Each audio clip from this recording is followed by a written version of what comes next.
Hello guys, welcome back to the learning lounge. આજના લેક્ચરમાં આપણે પોલિટીની સિરીઝમાં જોવાનું છે ભારતના લોકશાહી માળખાનું એક અગત્યનું સ્તંભ એટલે કે ન્યાયપાલિકા. આપણે ન્યાયપાલિકા વિશે વિગતવાર ચર્ચા કરવાના છીએ.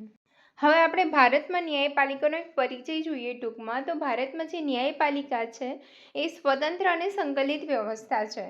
તેનું મુખ્ય ઉદ્દેશ્ય શું છે? તો કાયદાનું શાસન સ્થાપિત કરવાનું છે, નાગરિક છે તેના હકોનું રક્ષણ કરવાનું છે અને ન્યાય સુનિશ્ચિત કરવાનો છે.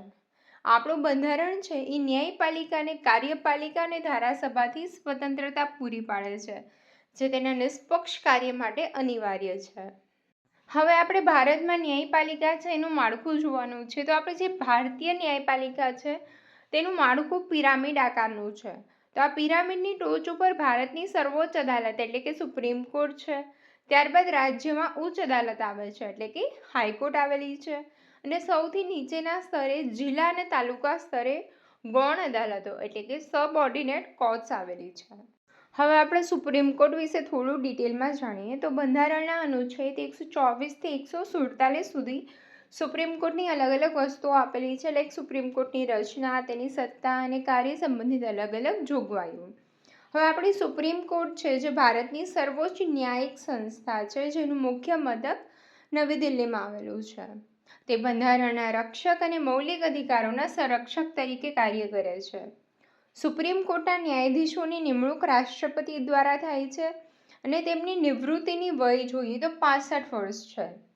તેઓ ફક્ત સંસદ દ્વારા મહાભિયોગ દ્વારા જ પદ પરથી દૂર કરી શકાય છે, જે પ્રક્રિયા ખૂબ જ જટિલ અને ભાગ્યે જ ઉપયોગમાં લેવાય તેવી છે. હવે આપણે સુપ્રીમ કોર્ટના કાર્ય વિશે વાત કરીએ. તો સુપ્રીમ કોર્ટ પહેલાં તો ઓરિજિનલ જ્યુરિડિક્શન છે એનું કાર્ય, કે કેન્દ્ર અને રાજ્ય વચ્ચે અથવા તો કોઈ રાજ્ય વચ્ચે જે વિવાદ છે એનું નિરાકરણ કરવું. ત્યારબાદ છે અપીલેટ જ્યુરિડિક્શન એટલે અપીલ અધિકાર ક્ષેત્ર, હાઈકોર્ટના નિર્ણયો સામેની અપીલો સાંભળવી. ત્યારબાદ છે સલાહકારી અધિકાર ક્ષેત્ર એટલે કે એડવાઇઝરી જ્યુરિડિક્શન, રાષ્ટ્રપતિને કાયદાકીય બાબતો પર સલાહ આપવી. અને લાસ્ટ છે રીટ જ્યુરિડિક્શન, કે નાગરિકોને મૌલિક અધિકારોના રક્ષણ માટે વિવિધ રીટ છે, લાઈક બંદી પ્રત્યક્ષણ છે, પરમ આદેશ છે, પ્રતિષેધ છે, ઉત્પ્રેષણ છે, અધિકાર પૃચ્છા, આ બધી રીત છે. ત્યારબાદ છે અભિલેખ અદાલત એટલે કે કોર્ટ ઓફ રેકોર્ડ્સ. તો સુપ્રીમ કોર્ટ તમામ નિર્ણયોનો રેકોર્ડ તરીકે રાખવામાં આવે છે અને નીચલી અદાલતો માટે બંધન કરતા હોય છે. હવે આપણે હાઈકોર્ટ વિશે જોવાનું છે. તો બંધારણના જે અનુચ્છેદ છે 214 થી 231 ની અંદર હાઈકોર્ટની જોગવાઈઓ આપેલી છે. હવે હાઈકોર્ટ એ દરેક રાજ્યની સૌથી ઉચ્ચ ન્યાયિક સંસ્થા છે, સર્વોચ્ચ ન્યાયિક સંસ્થા છે.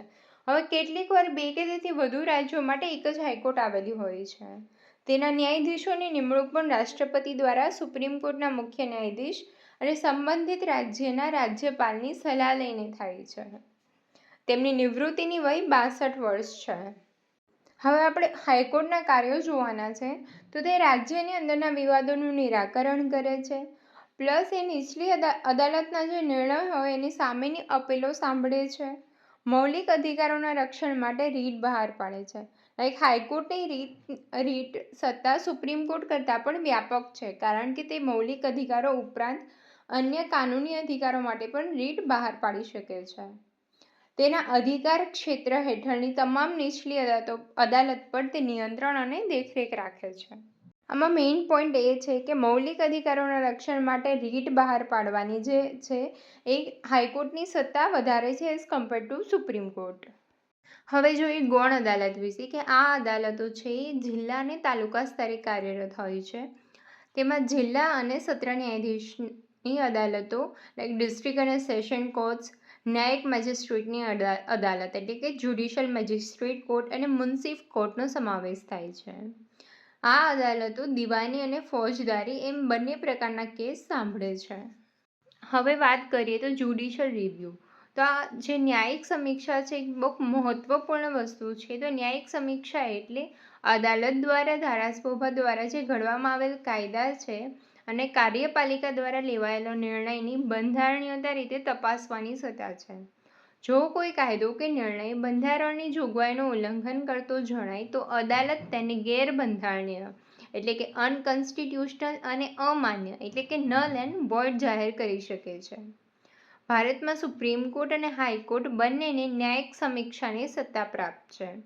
આ સિદ્ધાંત બંધારણના મૂળભૂત માળખા એટલે કે બેઝિક સ્ટ્રક્ચર ઓફ ડોક્ટ્રાઇનનો એક અભિન્ન અંગ છે. હવે જોઈએ તો જનહિત યાચિકા એટલે કે પબ્લિક ઇન્ટરેસ્ટ લિટિગેશન PIL.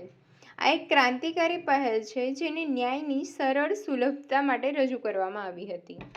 સામાન્ય રીતે અદાલતમાં કેસ દાખલ કરવા માટે પીડિત પક્ષકાર હોવો જરૂરી છે, પણ PILમાં કોઈ પણ વ્યક્તિ કે સંસ્થા સમાજના વ્યાપક હિતમાં ગરીબ, વંચિત કે અશક્ત લોકોના હકોના રક્ષણ માટે અદાલતમાં અરજી કરી શકે છે.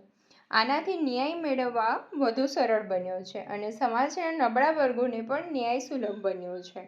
ઉદાહરણ તરીકે પર્યાવરણ સુરક્ષા છે, બાળમજૂરી છે, માનવ અધિકાર ભંગ, આ બધા જ જે બાબતો છે એમાં PIL દાખલ કરી શકાય છે.